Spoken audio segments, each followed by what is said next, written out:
Oi gente, tudo bem com vocês? Eu sou Maísa Barbosa, esse é o canal Trama Literária e hoje tem livro feminista, a gente fala de teoria feminista da Bell Hooks.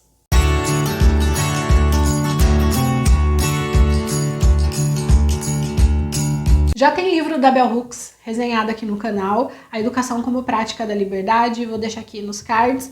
Hoje a gente fala então de teoria feminista, que é um dos últimos livros dela, o último livro dela que eu li, e que eu já falei em outros lugares, é um dos livros feministas que eu mais gostei até agora.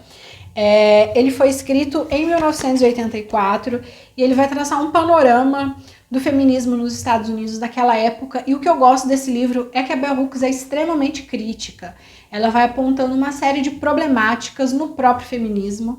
Ela fala ali de várias potencialidades do feminismo, mas ela também fala que é um movimento que precisa estar em constante autocrítica. É um movimento que precisa estar constantemente olhando para dentro, porque senão as contradições da sociedade acabam sendo reproduzidas dentro do movimento e são reproduzidas dentro do movimento, conforme ela vai mostrando. E ela vai falando então que para que a gente consiga construir um feminismo que seja de fato libertador, a gente precisa estimular as mulheres feministas, as mulheres que participem de movimentos a estarem observando o tempo inteiro as suas próprias contradições, porque isso é natural, afinal de contas a gente cresce dentro de uma sociedade racista, sexista e classista, então a gente incorpora essas estruturas, e pra gente desconstruir essas estruturas dentro do nosso próprio pensamento, tudo isso é muito demorado e que parte de uma autoanálise que seja contínua, que seja profunda e que seja feita sempre com os nossos pares e com as pessoas que estejam ao nosso redor, pensando ou não o feminismo. Bom, muita coisa que a Bell Hooks discute, como é um livro publicado em 1984, já são mais conhecidas da gente agora, em 2021, na nossa época, justamente porque o feminismo interseccional já trouxe, já debate, já faz um tempo, várias das pautas que ela vai trazendo aqui.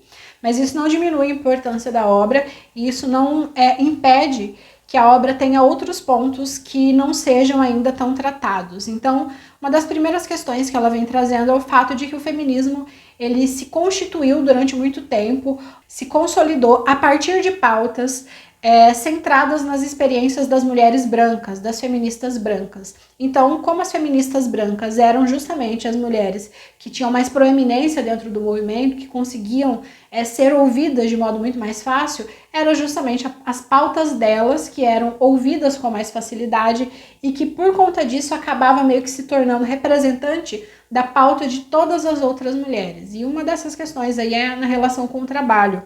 Então, a mulher branca de classe média nos Estados Unidos, nessa época, queria sair para o mercado de trabalho, lutava para sair para o mercado de trabalho, elas iam dizer então que o espaço doméstico era uma prisão. E aí isso se tornava meio que uma verdade, era como se todas as mulheres se tornassem ou fossem aprisionadas dentro do espaço doméstico. A Bell Hooks vai dizer que não é bem assim. A mulher negra, a mulher de cor ou a mulher pobre sempre trabalharam e de diferentes maneiras, em diferentes espaços de trabalho. Então, essa ideia de que a mulher conquistou um espaço de trabalho é uma coisa pautada num feminismo branco e num feminismo branco de classe média. Então ela vai trazendo várias dessas ideias que já estão sendo debatidas há mais tempo, mas ela traz também várias outras partes que a gente vai discutindo aqui. Inclusive, se o vídeo talvez ficar um pouco longo, é porque eu vou tentando trazer o máximo dessas considerações ou dessas pautas que ela vai trazendo dentro do livro. Falando só um pouquinho da estrutura da obra, ela é organizada em 12 capítulos e foi trazida para o Brasil pela editora Perspectiva. E uma coisa que eu gosto nas obras da Bell Hooks, na outra obra dela também, é A Educação como Prática para a Liberdade, e nessa aqui também, é que ela tem um diálogo com pensadores brasileiros, por exemplo, com Paulo Freire e com Eleiete Safiotti. Ela é uma das nossas principais pesquisadoras a traçar uma análise profunda e acurada de como os papéis de gênero e como a violência de gênero se constitui no Brasil. Então a Hooks trava um diálogo aí tanto com Freire quanto com a Eleiete Safiotti, e é sempre muito legal quando a gente vê os nossos pensadores sendo citados em obras estrangeiras. Bom, então pensando nas críticas que a Hooks vai trazendo ao feminismo, uma das questões centrais que ela levanta é o fato de que o feminismo ele nunca foi, de fato, protagonizado pelas mulheres que mais sofrem com opressão sexista. Então, por conta de toda essa possibilidade maior de ser ouvida que as feministas brancas sempre tiveram, as pautas dessas mulheres sempre foram tidas como representantes de todo o movimento, e que as questões centrais das mulheres, os problemas centrais das mulheres, nunca foram de fato colocados como centro nas pautas e nas agendas feministas, falando isso de modo muito amplo. Mas os problemas de fato, a violência contra a mulher de fato e outros problemas relacionados às vivências das mulheres nunca foram pautas centrais dentro do movimento feminista. Ela vai dizer, então, que, ao contrário do que muita gente pensa, o sexismo ele não dá para a mulher uma completa impossibilidade de escolha. Então, para muitas vezes a gente vai olhar para a mulher dentro de uma sociedade patriarcal, dentro de uma sociedade sexista, e vai entender que essa mulher é uma vítima meio que em todos os aspectos. E ela vai dizer que não, que ela vai dizer que muitas mulheres se beneficiam, inclusive, de um sistema de opressão. Então, uma mulher branca de uma classe elevada consegue ter privilégios e consegue ter acesso a espaço, à educação, à cultura, a uma proteção que muitas vezes não está acessível para mulheres de classe baixa. Ela vai dizer que não é porque a gente está numa sociedade extremamente sexista que as mulheres não se beneficiem das estruturas de dominação. Ela critica também o fato de que muitas mulheres conseguem prestígio e conseguem poder, inclusive falando sobre feminismo. Então, a gente pode ter tanto uma figura pública, uma mulher que, enfim, apareça na mídia falando sobre feminismo, e essa mulher consiga prestígio e consiga fama a partir desse seu suposto engajamento, quanto uma pesquisadora consegue também fazer seu nome falando sobre feminismo sem necessariamente ter uma prática ou ter uma ação voltada para a construção de uma sociedade antissexista. Justamente porque ela vai dizer que a partir do momento que algumas mulheres vão conseguindo fama e vão conseguindo prestígio, a partir do momento que falam sobre feminismo, isso vai suplantando o apelo para uma causa coletiva e vai fazendo com que essas mulheres se beneficiem individualmente do feminismo. Outra questão que ela levanta é a defesa de que o feminismo não é sobre liberdade, especialmente se essa for uma liberdade individual. Então o feminismo não é sobre fazer o que eu quiser ou sobre eu ter o poder de ter as minhas próprias escolhas, até porque isso dentro de uma sociedade classista, de uma sociedade racista e de uma sociedade sexista, será que a gente tem realmente tanto poder de escolha como às vezes a gente defende, ou como às vezes a gente percebe aí nas frases prontas sobre o feminismo de Instagram, de Facebook? Ela fala que o feminismo ele é necessariamente uma luta contra o sexismo. E para a gente conseguir empreender essa luta contra o sexismo, a gente precisa de um feminismo que seja profundamente engajado na transformação da sociedade. Porque se a gente pensa em igualdade, hoje a gente pensa em igualdade dentro de uma sociedade que foi fundada sobre um discurso patriarcal, sobre um discurso racista, sobre um discurso classista. Então, não tem como a gente pensar em igualdade numa sociedade que é desigual por excelência. Então, pensar numa sociedade antissexista é pensar numa revolução de fato para a gente construir uma sociedade que seja construída de uma outra maneira, nas quais as relações humanas se deem de outra maneira. Ela também fala a respeito do fato de que muitas vezes os movimentos feministas ou algumas feministas têm um discurso que seja muito numa perspectiva de ser contra o homem, ou como se o homem fosse o inimigo. É como se enxergasse esse homem como esse portador dessa sociedade sexista, desse poder sexista, e ele é então necessariamente o inimigo. E ela vai dizer que essa é uma visão que precisa ser urgentemente desconstruída, primeiro porque não dá para construir uma nova sociedade, uma sociedade antissexista, sem o convite, sem a participação dos homens, mas também pelo fato de que a gente precisa entender que a sociedade vai construindo os sujeitos e vai moldando os sujeitos dentro das suas regras. Então, se a mulher, desde o momento que ela nasce até o momento que ela se torna adulta, ela vai se perceber como vítima, ou ela vai se perceber como alguém com menos direitos, o homem vai acontecer o contrário. Ele vai ser alguém que vai achar muitas vezes que realmente ele tem direitos sobre a mulher, a mulher é, de certa forma, uma posse dele, ele tem mais privilégios dentro da sociedade, que isso meio que é natural, ele realmente tem direito a isso, e ela vai mostrar que para a gente construir uma nova sociedade, a gente precisa convidar desde meninos e meninas e também homens para participação dessa conversa, para entender que esse discurso ele é violento com um grande número de pessoas, e como ela vai dizer mais adiante, é violento não somente com as mulheres, é violento com todo mundo que participa dentro dessa sociedade. É óbvio que vai ter grupos que vão ser atingidos de maneira mais violenta, vai ter grupos que vão ter menos privilégios do que outros grupos, mas se a gente cresce dentro de uma sociedade sexista, aquilo se torna meio que natural, e para a gente desconstruir essa naturalização precisa de todo um trabalho que vai ter que envolver todo mundo da sociedade. Então não dá para construir um feminismo somente com mulheres. Mais adiante ela fala a respeito do fato de que não dá para construir uma sociedade antissexista sem uma solidariedade entre mulheres, sem o apelo coletivo mesmo, sem a chamada de outras mulheres para participação da discussão. Justamente porque ela vai dizer que muitas mulheres elas crescem sem ter muito acesso à discussão sobre o que seja feminismo, sobre o que seja patriarcado, sobre o que seja machismo. Então simplificar o discurso e tentar acessar o maior número de pessoas e o maior número de mulheres possível é um dos grandes objetivos que os movimentos feministas deveriam ter.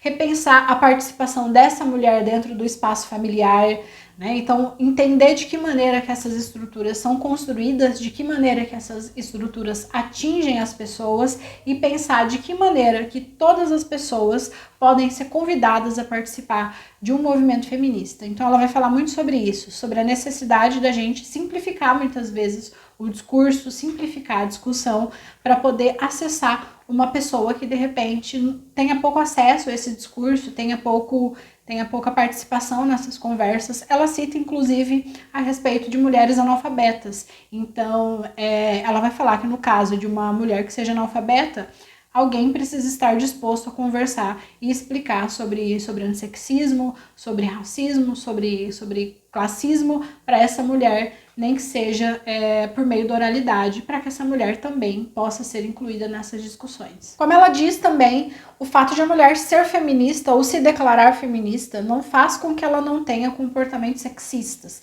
Então, como a gente cresce dentro de uma sociedade que é extremamente sexista, a gente demora muito tempo para questionar as nossas próprias ações, nossos próprios comportamentos. Então, por isso mesmo que ela diz que o feminismo precisa ser um movimento que seja extremamente autocrítico, porque a gente precisa estar tanto no que diz respeito ao movimento, quanto no que diz respeito no nível individual, a gente precisa estar o tempo inteiro pensando nas nossas ações, nas nossas práticas, nos nossos comportamentos, para que a gente consiga evitar reproduzir a opressão. Eu adoro quando ela fala a respeito do fato de que a gente precisa desconstruir essa imagem da mulher enquanto vítima.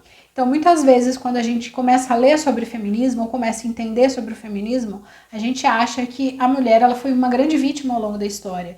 E a Hooks ela vai dizer que não, que sempre houve violência, sempre houve opressão, mas sempre houve mulheres que estavam resistindo, sempre houve mulheres com muito poder, dentro de diferentes épocas, de diferentes momentos, e essas mulheres estavam, cada uma ao seu tempo, seja individualmente, seja organizando grupos, mas as mulheres sempre estiveram, de fato, à frente da resistência. E pensar sobre isso é pensar no fato de que, para a gente construir uma sociedade antissexista, para a gente construir uma sociedade feminista, a gente precisa reconhecer e valorizar essa força da mulher ao longo de toda a história. Então, a mulher sempre esteve resistindo. Então, a gente não pode achar que a mulher sempre foi uma vítima, sempre esteve ali aceitando, sempre esteve acatando as decisões ou as estruturas de uma sociedade sexista, porque de fato a mulher sempre esteve aí liderando uma série de movimentos de resistência. Hooks diz também que uma das pautas que deveriam ser centrais em todas as agendas feministas é a questão da pobreza. Quando a gente fala de pobreza, a gente fala de mulheres que vão sofrer muito mais violência. E como ela diz, não somente mulheres, mas também crianças. Então ela diz que dentro de uma estrutura familiar patriarcal, por exemplo, não é só a mulher que vai sofrer com a opressão, não é só a mulher que vai sofrer com o silenciamento, não é só a mulher que vai sofrer com a violência, muitas vezes físicas, mas dentro de uma sociedade, dentro de uma família patriarcal, se a mulher sofre essa violência, necessariamente a criança também sofre com essa violência.